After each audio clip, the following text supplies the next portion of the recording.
So now that we've taken a look at the Yerkes-Dodson model, and it's given us a bit of an idea of why not all stress is necessarily bad or why we need stress, let's talk about that end of the curve where things aren't really going so well. We're seeing a lot of stress reactions. We're not maybe thinking clearly.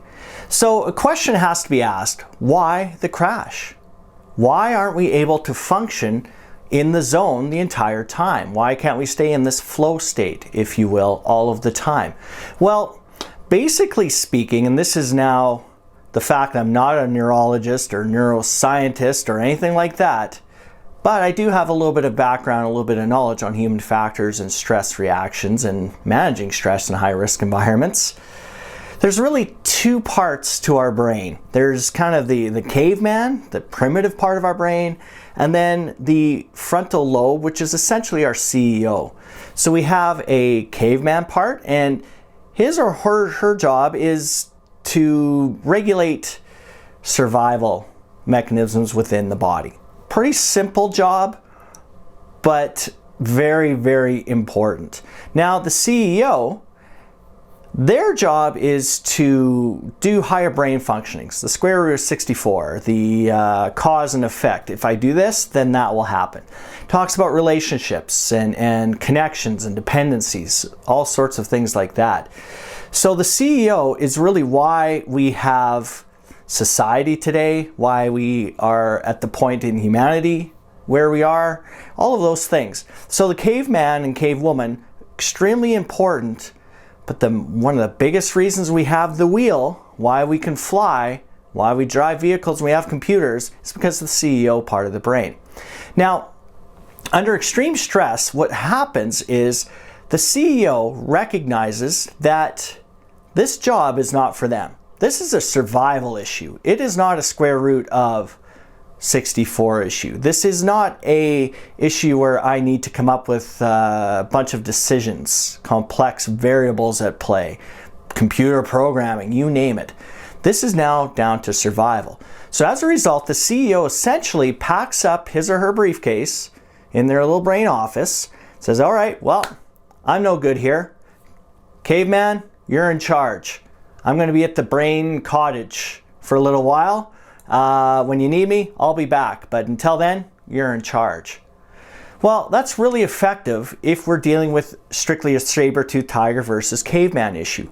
Unfortunately, in our incident environment, in terms of the variables, in terms of the personnel, in terms of the equipment used, in terms of political pressure, in terms of personality, the list goes on and on and on. We actually need that CEO to stay intact, because it's very complicated and quite frankly is beyond the capabilities of just the caveman.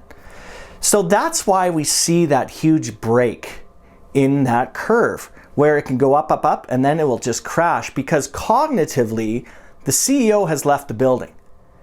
He or she is no longer accessible to decide what to do with a lot of these pieces of information. It's actually the caveman that's in charge. Therein lies a bunch of problems. So how do we know that we've reached past the point of in the zone? Well, physically, our heart rate will go up, our breathing will speed up, we'll see maybe some sweating. We'll also see tunnel vision. It's kind of it's a psychological impact, but it's actually something physical, is we will get tunnel vision. And in terms of tunnel vision, it's important because in the saber-toothed tiger confrontation, the horizon was not important. The wind across from right to left was not important. All of those things. What was important was my ability to focus on the immediate problem at hand. Now, mentally, we will see things like auditory exclusion. So in other words, there's going to be heavy filtering going on in terms of our subconscious, and it's only going to let in what it thinks will help solve the problem. We're going to see poor judgment. We're going to see irritability, perhaps. We're going to see some shutting down.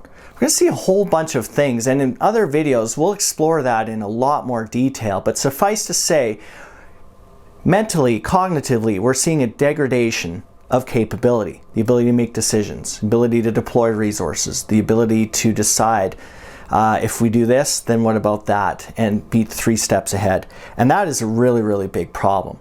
So stress is good for a little while. Under too much, physically, things start to go sideways, and cognitively, mentally, has a big, dire impact. So we really need to figure out what to do about stress. Now, one of the most important aspects of stress management is to recognize it in yourself. And I call this the Know Yourself exercise.